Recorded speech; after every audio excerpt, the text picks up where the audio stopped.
मुझे प्रधानमंत्री जी की तस्वीर का इस्तेमाल करने की जरूरत ही नहीं है। मैं उनका हनुमान हूँ, मेरे दिल में उनकी तस्वीर बसती है। किसी दिन होगा तो छाती चीर के भी दिखा दूंगा कि मेरे दिल में मेरे प्रधानमंत्री बसते हैं। चिराग की पार्टी एक वोट कटवाने वाली पार्टी रह जाएगी। चिराग पासवान खुद को पीएम मोदी का हनुमान बताते थक नहीं रहे थे और बीजेपी ने उनकी पार्टी को वोट कटवा पार्टी बताकर उनके इरादों पर ठंडा पानी डाल दिया।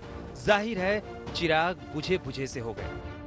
वोट कटवा अगर थे तो 2019 में क्यों उनका साथ लिया, 2014 में क्यों उनका साथ लिया, 2015 में क्यों उनका साथ लिया? अगर वोट कटवा है, मेरी पार्टी का आप अपमान कर रहे हैं। भाई आपकी भी पार्टी है और पार्टी के लिए हर कोई इमोशनल होता है, भावुक होता है। अगर कोई लोग अगर इस तरीके के शब्दों का अगर इस्तेमाल करते हैं किसी के भी दबाव में, तो उनको अपने भी विवेक से काम लेना चाहिए कि आप किन के लिए ये बातें कह रहे हैं। सवाल तो वैसे सही ही पूछ रहे हैं चिराग।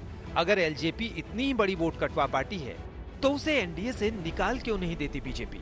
वरना सवाल तो उठेंगे ही कि कहीं चिराग पासवान और बीजेपी की कोई मिलीभगत तो नहीं। कांग्रेस ने यह सवाल आज उठाया, लेकिन बीजेपी जवाब कल ही दे चुकी थी। बिहार में अपना अलग रास्ता चुना है और वो हमसे अलग होकर चुनाव लड़ रहे हैं। भारतीय जनता पार्टी के वरिष्ठ नेताओं का नाम लेकर भ्रम फैलाने की कोशिश कर रहे हैं।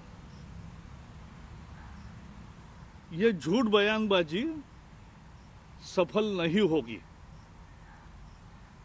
भारतीय जनता पार्टी की कोई बी सी डी कोई टीम नहीं है। भारतीय जनता पार्टी 3 गठबंधनों में चुनाव लड़ रही है। एक गठबंधन है जेडीयू और बीजेपी का जो आपको नजर आता है। एक गठबंधन है बीजेपी और एलजेपी का जो आप समझते हैं। एक गठबंधन है बीजेपी और ओवैसी साहब का। 3 ठगबंधन जो हैं उनके साथ बीजेपी इस बिहार के चुनाव में उतरी है।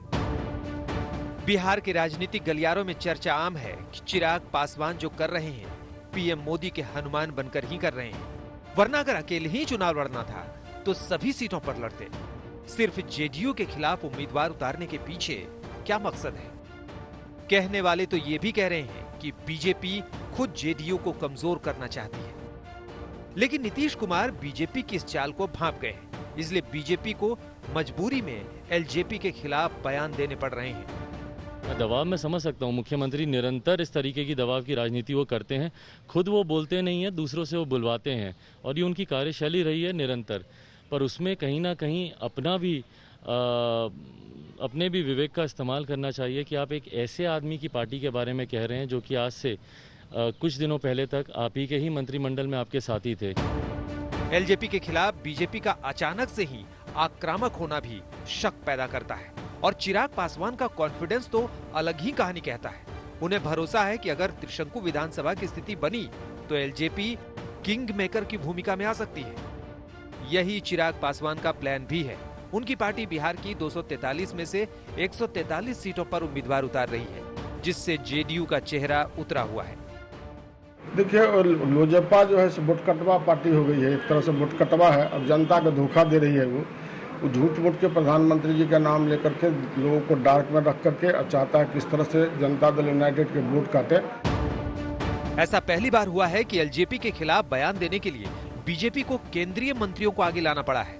लेकिन विरोधी ही नहीं, राजनीति के जानकारों को भी लगता है कि बीजेपी बिहार में नीतीश कुमार की छाया से अब निकलना चाहती है। ऐसे में चिराग का फैसला बीजेपी के लिए उम्मीद की किरण बनकर आया है। रोहित सिंह, पटना, आज तक।